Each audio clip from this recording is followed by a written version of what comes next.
Bonjour à tous et à toutes. Je vous souhaite la bienvenue sur cette petite réflexion qui a pour titre « Activer le bonheur dans vos vies ». Je commence par une petite histoire imaginaire. Vous avez acheté un billet de loterie et votre numéro est gagnant. Vous avez gagné 10 millions d'euros. Que ferez-vous? Ah, si vous faites comme moi, vous irez, vous vous précipiterez même dans le bureau où vous avez acheté ce billet pour le faire activer, afin de recevoir cette somme d'argent. Si par malheur vous n'avez pas vérifié quels étaient les numéros gagnants et que ce billet est resté dans vos poches, ben, il pourra y rester des mois et finalement, à force de le voir ce papier tout chiffonné, vous le jetterez à la poubelle. Bon, vous me direz que ce billet de loterie n'est finalement qu'un bout de papier avec des numéros écrits dessus. Bon, c'est vrai. Jusque-là, je ne vous apprends rien. Mais sachez que pour la Bible, c'est un peu le même principe que pour ce billet de loterie. Si vous avez une magnifique Bible qui trône dans votre bibliothèque et que vous ne l'ouvrez pas, cette Bible ne vous sert à rien. Mais si vous prenez cette Bible et que vous l'ouvrez, qu'allez-vous y trouver? Un récit, une prophétie, une promesse. Or, il y a beaucoup de promesses dans la Bible. Par exemple, quand un malheureux crie, l'Éternel entend et le délivre de toutes ses détresses. N'est-ce pas une magnifique promesse? Oui, j'entends certaines personnes qui disent déjà « Oui, ben moi, chaque fois qu'on m'a fait une promesse, on me l'a jamais tenue. Alors, pensez bien, un Dieu que je n'ai jamais vu et qui a des années-lumière de moi, pensez que moi, je ne vais pas croire non plus ces promesses. Hein. » Bon, eh bien là, je vous poserai à vous, personnellement, une seule question. Êtes-vous un être humain? Si vous me répondez oui, alors je vous dirai, cette parole est pour vous. Ah, oui, cette parole est pour vous, mais peut-être vous penserez comme moi au début, quand j'ai commencé à lire la Bible. J'avais une amie qui s'appelait Sophie, et quand j'avais un problème, je lui disais, et elle me disait « Ah, ce passage-là de la Bible est pour toi. » Et moi, je lui répondais « Mais en fait, pourquoi est-ce qu'un livre qui a été écrit il y a des centaines d'années, qui est destiné en fait à tout le monde, et pourquoi est-ce que ce livre aurait une promesse spécialement pour moi ?» Un peu logique, hein? Et elle me répondait ceci. Dieu, par la bouche de Jésus, dit la vérité. Et elle me dit, écoute, je ne te mens jamais d'habitude. Je lui dis non. Ben, écoute, si je te dis, je viens chez toi demain, est-ce que tu me crois? Ben, elle me dit oui. Je lui dis oui. Ben oui, elle me dit parce que je te dis la vérité.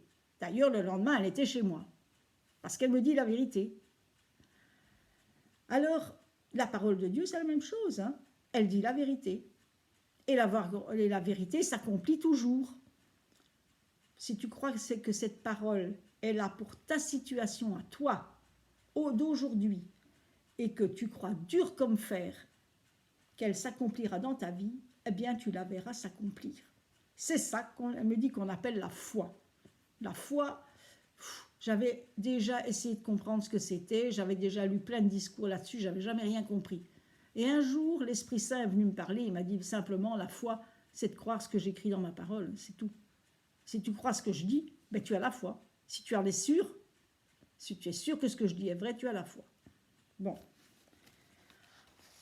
Je me suis dit, ok, d'accord. Vous savez, je vais vous faire quand même une petite confidence. Lorsque j'étais jeune, j'étais très très timide. Timide au point de ne pas oser passer à la caisse d'un grand magasin. Vous voyez, c'était grave. Hein? Je ne me trouvais pas très belle et je ne me trouvais pas très intelligente non plus. Un jour, j'avais une autre amie qui s'appelait Michel.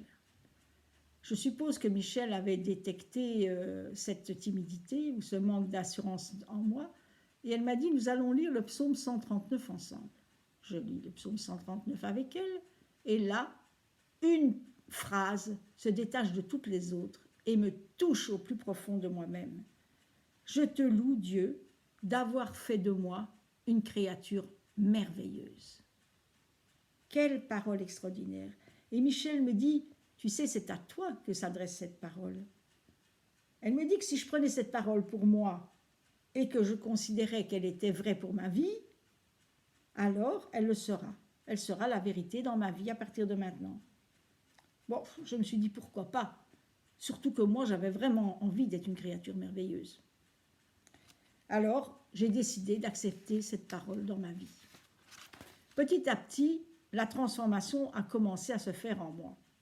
Et lorsque cette petite voix venait me dire « Tu n'es pas assez douée pour faire ça. Oh mais regarde ces femmes-là, comme elles sont tellement plus élégantes que toi. » Je lui répondais « Tais-toi, tu mens. Dieu a dit que j'étais une créature merveilleuse. Et qui es-tu toi pour dire le contraire de ce que Dieu a dit ?» Oui, je lui répondais comme ça, tout haut. Bon, peut-être que vous croyez que j'étais un peu folle, mais non, je ne suis pas folle. Aujourd'hui, je me dis que je suis un être unique. Je suis un être unique, créé par Dieu. Dieu m'aime. Mes petits défauts physiques font partie de moi. Je suis comme ça. Mais ce que je trouve, c'est que Dieu a fait de moi une créature merveilleuse. Depuis lors, mon image de moi-même a tellement changé que ma façon de penser et même ma façon d'agir ont changé. Je n'ai plus peur de donner mon avis, ni de prendre la parole en public. Et lorsque je dis à mes connaissances que j'étais très très timide avant, elles ne veulent pas me croire. Cette simple petite phrase a changé ma vie. La Bible regorge de paroles qui peuvent changer votre vie.